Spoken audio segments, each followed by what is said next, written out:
আপনার শেষ 10টা ট্রেড হয়তো লাভে ক্লোজ হয়েছে।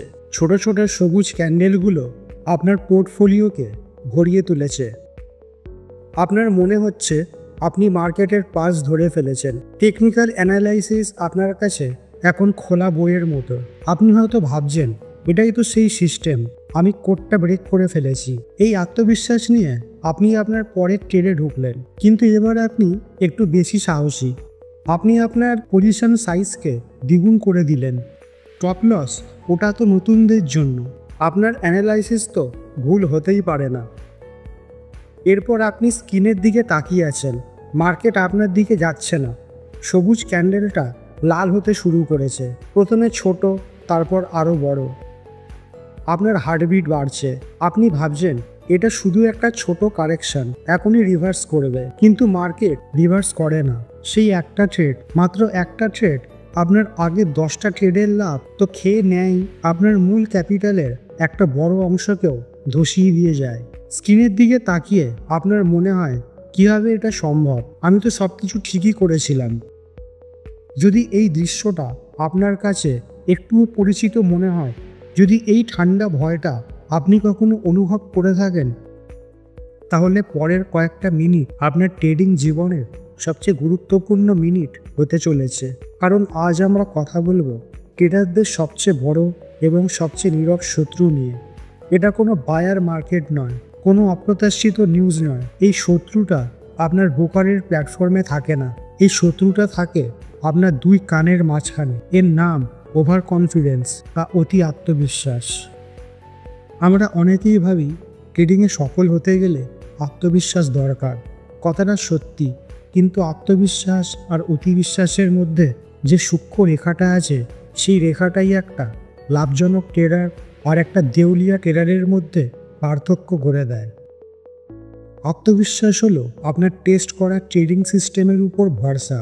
এটা হলো সেই বিশ্বাস যা বলে, আমার একটা প্ল্যান আছে, আমি আমার রিস্ক জানি, এবং আমি যদি আমার নিয়মগুলো মেনে চলি তাহলে দীর্ঘমেয়াদে আমি লাভজনক হব।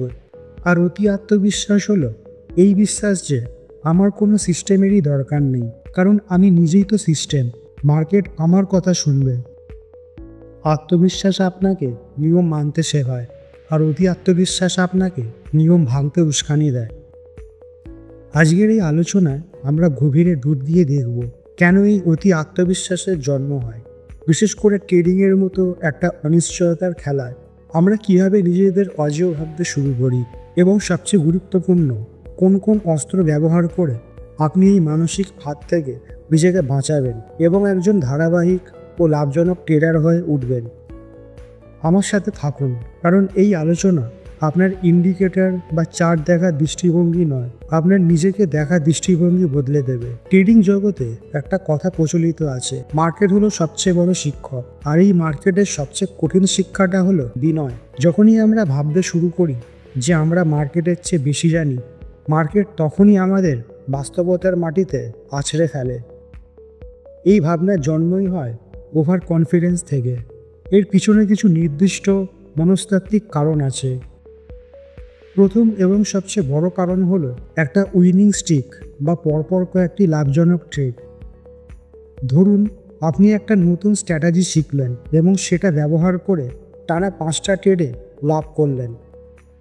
আপনার মস্তিষ্কে ডোপামিন নামক এক রাসায়নিকের বন্যা বয়ে যায়। এই ডোপামিন আপনাকে আনন্দ দেয়, আপনাকে ভালো লাগার অনুভূতি দেয়। মস্তিষ্ক তখন এই অনুভূতিটাকে আপনার ট্রেডিং দক্ষতার সাথে জুড়ে দেয়। সে আপনাকে বলতে থাকে, দেখো তুমি যা করছো সেটাই ঠিক, তুমি জিনিয়াস। আপনি তখন স্ট্র্যাটেজিটার কার্যকারিতার চেয়ে নিজের ব্যক্তিগত ক্যারিশমাকে বড় করে দেখতে শুরু করেন। আপনি ভুলে যান যে ট্রেডিং হলো সম্ভাবনার খেলা। একটা ভালো স্ট্র্যাটেজিতেও পরপর 10টা লাভজনক ট্রেড যেমন হতে পারে, তেমনই পরপর 10টা লোকসানের ট্রেডও হতে পারে। কিন্তু ওই কয়েকটি সফল ট্রেডের নেশা আপনাকে অন্ধ করে দেয়। আপনি ভাবতে শুরু করেন আপনি আর হারতে পারেন না, আর এটাই হলো ফাঁদের প্রথম ধাপ। দ্বিতীয় কারণ হলো র্যান্ডাম রিএনফোর্সমেন্ট। ট্রেডিংয়ে মাঝে মাঝে নিয়ম না মেনেও লাভ হয়ে যায়। হয়তো আপনি কোনো স্টপ লস ছাড়াই একটা ট্রেড নিলেন এবং সেটা বিশাল লাভে পরিণত হলো। অথবা হঠকারিতার বশে একটা বড় লট সাইজ নিলেন আর মার্কেট আপনার দিকেই গেল। এই ঘটনাগুলো খুব বিপজ্জনক, কারণ আপনার মস্তিষ্ক তখন ভুল জিনিস শেখে। সে শেখে যে নিয়ম ভাঙলে পুরস্কার পাওয়া যায়। এই একটা বা দুটো ঘটনা আপনার মাস ধরে তৈরি করা ডিসিপ্লিনকে নষ্ট করে দেওয়ার জন্য যথেষ্ট। আপনি ভাবতে শুরু করেন, রিস্ক ম্যানেজমেন্ট হয়তো সবার জন্য, আমার জন্য নয়, আমি ব্যতিক্রম। এই আমি ব্যতিক্রম ভাবনাটাই হলো ওভার কনফিডেন্সের বিষ। তৃতীয় কারণ হলো কনফার্মেশন বায়াস। আমরা মানুষ হিসেবে সেটাই দেখতে, শুনতে এবং বিশ্বাস করতে ভালোবাসি যা আমাদের আগের বিশ্বাসকে সমর্থন করে। ধরুন আপনি বিশ্বাস করেন যে একটা স্টক উপরে যাবে, আপনি তখন শুধু সেই নিউজ, সেই ইউটিউব ভিডিও, সেই অ্যানালিস্টের কথাই শুনবেন যারা বলছে স্টকটা উপরে যাবে। কেউ যদি বলে যে স্টকটার ফান্ডামেন্টাল দুর্বল বা টেকনিক্যালি একটা বেয়ারিশ প্যাটার্ন তৈরি হচ্ছে, আপনি তার ডেটাকে উড়িয়ে দেবেন। আপনি বলবেন ওরা কিছু জানে না। আপনি নিজের তৈরি করা একটা ইকো চেম্বারে ঢুকে পড়েন যেখানে সবাই আপনার কথাই বলছে। এর ফলে আপনার বিশ্বাসটা ধীরে ধীরে একটা অন্ধবিশ্বাস আর ওভার কনফিডেন্সে পরিণত হয়। আপনি তখন আর চার্ট দেখছেন না, আপনি চার্টের মধ্যে দিয়ে নিজের ইচ্ছাকেই দেখছেন। এই তিনটি কারণ, উইনিং স্ট্রিকের নেশা, নিয়ম ভাঙার জন্য পাওয়ার পুরস্কার এবং নিজের বিশ্বাসকে সমর্থন করার প্রবণতা, একসাথে মিলে একটা ককটেল তৈরি করে। এই ককটেল আপনার যুক্তিবোধকে অসাড় করে দেয় এবং আপনাকে গিয়ে এমন সব সিদ্ধান্ত নেওয়ায় যা একজন সচেতন ট্রেডার কখনোই নেবে না। যেমন স্টপ লস না লাগানো, অতিরিক্ত বড় পজিশন নেওয়া বা লস হওয়া ট্রেডকে ধরে বসে থাকা এই আশায় যে সেটা ফিরে আসবে, যাকে আমরা বলি রিভেঞ্জ ট্রেডিং। ফলাফল, একটা বা দুটো ট্রেডেই আপনার অ্যাকাউন্টের একটা বড় অংশ শেষ। আর শুধু টাকা নয়, এর সাথে শেষ হয়ে যায় আপনার মানসিক শান্তি এবং ট্রেডিং করার আত্মবিশ্বাস। আর তখন আপনি আসল আত্মবিশ্বাস আর অতি আত্মবিশ্বাসের মধ্যে পার্থক্যটা বুঝতে পারেন, কিন্তু তার জন্য অনেক বড় মূল্য দিতে হয়। এখন সবচেয়ে জরুরি প্রশ্ন হলো, এই ধ্বংসাত্মক চক্র থেকে বেরানোর উপায় কী? কীভাবে আমরা আত্মবিশ্বাসী থাকব কিন্তু অতি আত্মবিশ্বাসী হবে না? কীভাবে আমরা মার্কেটের প্রতি শ্রদ্ধাশীল থাকব এবং একই সাথে নিজের সিস্টেমের উপর ভরসা রাখব? এর জন্য আপনাকে কোনো নতুন ইন্ডিকেটর শিখতে হবে না, আপনাকে শিখতে হবে কিছু মানসিক কৌশল, কিছু অভ্যাস যা ট্রেডিংয়ের ভিত্তি হয়ে উঠবে। আমি আপনাদের 5টি শক্তিশালী এবং পরীক্ষিত কৌশলের কথা বলবো যা আপনাকে ওভার কনফিডেন্সের কুয়াশা থেকে দূরে রাখবে। কৌশল নাম্বার 1, একটি ডিটেল ট্রেডিং জার্নাল মেনটেন করুন। আমি জানি এটা শুনতে খুব বোরিং লাগে, সবাই এটা বলে, কিন্তু 90% ট্রেডার এটা করে না, আর যারা করে তারা ভুলভাবে করে। ট্রেডিং জার্নাল শুধু এন্ট্রি প্রাইস, এক্সিট প্রাইস আর লাভ লোকসান লেখার জন্য নয়। আপনার জার্নাল হবে আপনার সাইকোলজির এক্স-রে। প্রত্যেকটা ট্রেড নেবার আগে লিখুন কেন আপনি ট্রেডটা নিচ্ছেন, আপনার স্ট্র্যাটেজি অনুযায়ী কোন কোন শর্ত পূরণ হয়েছে, আপনার রিস্ক টু রেওয়ার্ড রেশিও কত, এবং সবচেয়ে গুরুত্বপূর্ণ, ট্রেডটা নেওয়ার সময় আপনার মানসিক অবস্থা কেমন ছিল।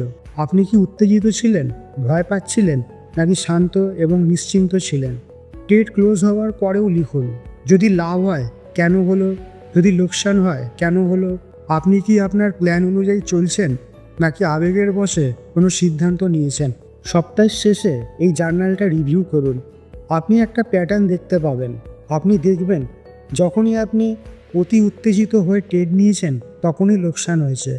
আপনি দেখবেন আপনার সেরা ট্রেডগুলো এসেছে যখন আপনি শান্ত এবং পরিকল্পনা মাফিক ছিলেন। এই জার্নালটা আপনার জন্য একটা আয়নার মতো কাজ করে। এটা আপনাকে নির্মোহভাবে আপনার ভুলগুলো দেখিয়ে দেয় এবং ওভার কনফিডেন্স জন্মানোর আগেই তাকে অঙ্কুরে বিনষ্ট করে। কৌশল নাম্বার 2, আপনার প্রসেসের প্রেমে পড়ুন, ফলাফলের নয়। ট্রেডিংয়ে একটা ভালো সিদ্ধান্ত নেওয়ার পরও আপনার লোকসান হতে পারে, আবার একটা জঘন্য নিয়ম ভাঙা সিদ্ধান্ত নেওয়ার পরও আপনার লাভ হতে পারে, কারণ মার্কেট স্বল্পমেয়াদে র্যান্ডম। একজন নতুন ট্রেডার শুধু ফলাফলের দিকে তাকায়, লাভ হলে সে খুশি, লোকসান হলে সে দুঃখী। কিন্তু একজন পেশাদার ট্রেডার তাকায় প্রসেসের দিকে। তার কাছে প্রশ্নটা এটা নয় যে আমি কি লাভ করেছি, তার কাছে প্রশ্নটা হলো, আমি কি আমার ট্রেডিং প্ল্যান অক্ষরে অক্ষরে পালন করেছি?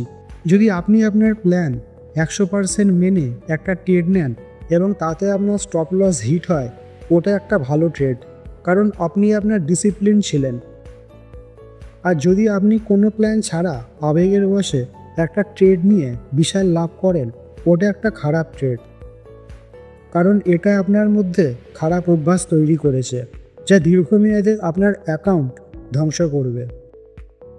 যখন আপনি প্রসেসের উপর ফোকাস করবেন, তখন একটা বা দুটো ট্রেডের লাভ বা লোকসান আপনার মানসিক অবস্থার উপর প্রভাব ফেলবে না। একটা উইনিং স্ট্রিক আপনাকে অতি আত্মবিশ্বাসী করবে না, আর একটা লুজিং স্ট্রিক আপনাকে হতাশ করবে না, কারণ আপনি জানেন আপনি যদি সঠিক প্রসেসটা বারবার রিপিট করতে থাকেন, দীর্ঘমেয়াদী ফলাফল আপনার পক্ষেই আসবে। কৌশল নাম্বার 3, নিজেই নিজের বিরোধী হয়ে উঠুন। এটা একটা শক্তিশালী মানসিক ব্যায়াম। যখনই আপনি কোনো ট্রেড নেওয়ার জন্য প্রস্তুত হবেন এবং আপনার মনে হবে এটা একটা পারফেক্ট সেট আপ, ঠিক সেই মুহূর্তে নিজেকে থামান। কিছুক্ষণের জন্য ধরে নিন আপনি আপনার নিজের বিরোধী পক্ষের উকিল। আপনার কাজ হলো এই ট্রেডটা কেন নেওয়া উচিত নয় তার পক্ষে যুক্তি দেওয়া। চার্টটাকে অন্য দৃষ্টিকোণ থেকে দেখুন। এমন কোনো ইন্ডিকেটর বা প্যাটার্ন কি আছে যা আপনার ট্রেডের বিরুদ্ধে যাচ্ছে? কোনো বড় নিউজ কি আসতে চলেছে যা মার্কেটকে উল্টে দিতে পারে? রিস্ক টু রেওয়ার্ড কি সত্যি আপনার পক্ষে? এই ট্রেডটা ব্যর্থ হওয়ার 3টি সম্ভাব্য কারণ লিখুন। এই অনুশীলনটা আপনাকে কনফার্মেশন বায়ার্সের ফাঁদ থেকে বের করে আনবে। এটা আপনাকে বাধ্য করবে ছবির দুটো দিকই দেখতে। হয়তো এই অনুশীলনের পর আপনি ট্রেডটা নেবেন না, অথবা হয়তো আপনি কম রিস্ক নিয়ে ট্রেডটা নেবেন। যেটাই হোক, আপনার সিদ্ধান্তটা অনেক বেশি ভারসাম্যপূর্ণ এবং বাস্তবসম্মত হবে। আপনি আর নিজের অনুভূতির উপর ভরসা করবেন না, আপনি ডেটার উপর ভরসা করবেন। কৌশল নাম্বার 4, একটি সার্কিট ব্রেকার তৈরি করুন। আমাদের মস্তিষ্কের আবেগের অংশটা যখন সক্রিয় হয়ে ওঠে, তখন যুক্তির অংশটা দুর্বল হয়ে যায়। পরপর কয়েকটি লাভে বা লোকসানে আমাদের মধ্যে এই আবেগীয় প্রতিক্রিয়া তৈরি হয়। এই সময় ট্রেডিং করাটা মদ্যপান করে গাড়ি চালানোর মতো। এর থেকে বাঁচার জন্য আপনার একটা সার্কিট ব্রেকার বা নিয়ম থাকা দরকার। যেমন আপনি নিয়ম করতে পারেন যে যদি পরপর 3টি ট্রেডে আপনার লোকসান হয়, আপনি সেদিনকার মতো ট্রেডিং বন্ধ করে দেবেন, কম্পিউটার বন্ধ করে উঠে যাবেন, অন্য কিছু করবেন। এতে আপনার রিভেঞ্জ ট্রেডিং করার প্রবণতা বন্ধ হয়ে যাবে। একইভাবে আপনি নিয়ম করতে পারেন যদি পরপর 5টি ট্রেডে লাভ হয়, তাহলেও আপনি একটা ব্রেক নেবেন, কারণ এই সময় ওভার কনফিডেন্স সবচেয়ে বেশি হয়। ওই ব্রেকের সময় আপনি আপনার জার্নাল রিভিউ করুন, নিজেকে মনে করান যে আপনি অজেয় নন, আপনি শুধু আপনার সিস্টেমটাকে ঠিকভাবে ফলো করেছেন। এই ছোট ছোট বিরতিগুলো আপনার আবেগীয় সার্কিটকে রিসেট করতে সাহায্য করবে এবং আপনাকে শান্ত ও যুক্তিসঙ্গত রাখবে। এবং কৌশল নাম্বার 5, সবসময় একজন ছাত্র থাকুন। মার্কেট প্রতিনিয়ত বদলায়। যে স্ট্র্যাটেজি আজ কাজ করছে কাল হয়তো করবে না। যে মুহূর্তে আপনার মনে হবে আমি ট্রেডিং বিষয়ে সব কিছু শিখে গেছি, বুঝে নেবেন আপনার পতনের শুরু সেখান থেকেই। সবচেয়ে সফল ট্রেডাররা হলেন সবচেয়ে বিনয়ী ছাত্র। তারা সবসময় শিখছেন, সবসময় নতুন আইডিয়া খুঁজছেন, সবসময় নিজেদের স্ট্র্যাটেজিকে প্রশ্ন করছেন। তারা বই পড়েন, অন্য ট্রেডারদের সাথে কথা বলেন, নিজেদের ভুল থেকে শেখেন। নিজের জ্ঞানের একটা সীমাবদ্ধতা আছে, এটা মেনে নেওয়াই হলো জ্ঞানের সর্বোচ্চ স্তর। নিজেকে সবসময় মনে করান যে আপনি মার্কেটের বিশাল সমুদ্রের ধারে দাঁড়িয়ে থাকা একটি শিশু মাত্র। এই বিনয় আপনাকে অহংকারী হতে দেবে না। এই শেখার আগ্রহ আপনাকে প্রাসঙ্গিক রাখবে। আর এই ছাত্রের মানসিকতাই আপনাকে ওভার কনফিডেন্সের সবচেয়ে বড় প্রতিষেধক যোগাবে।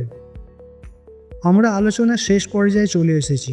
এই 5টি কৌশল, ট্রেডিং জার্নাল, প্রসেসের উপর ফোকাস, নিজের বিরোধী হওয়া, সার্কিট ব্রেকার এবং ছাত্রের মানসিকতা, এগুলো কোনো রকেট সায়েন্স নয়, এগুলো হলো ডিসিপ্লিন তৈরির হাতিয়ার। ওভার কনফিডেন্স হলো এমন একটা কুয়াশা যা আপনার দৃষ্টিকে ঝাপসা করে দেয়। আপনি তখন সামনে থাকা খাদের কিনারাটা দেখতে পান না।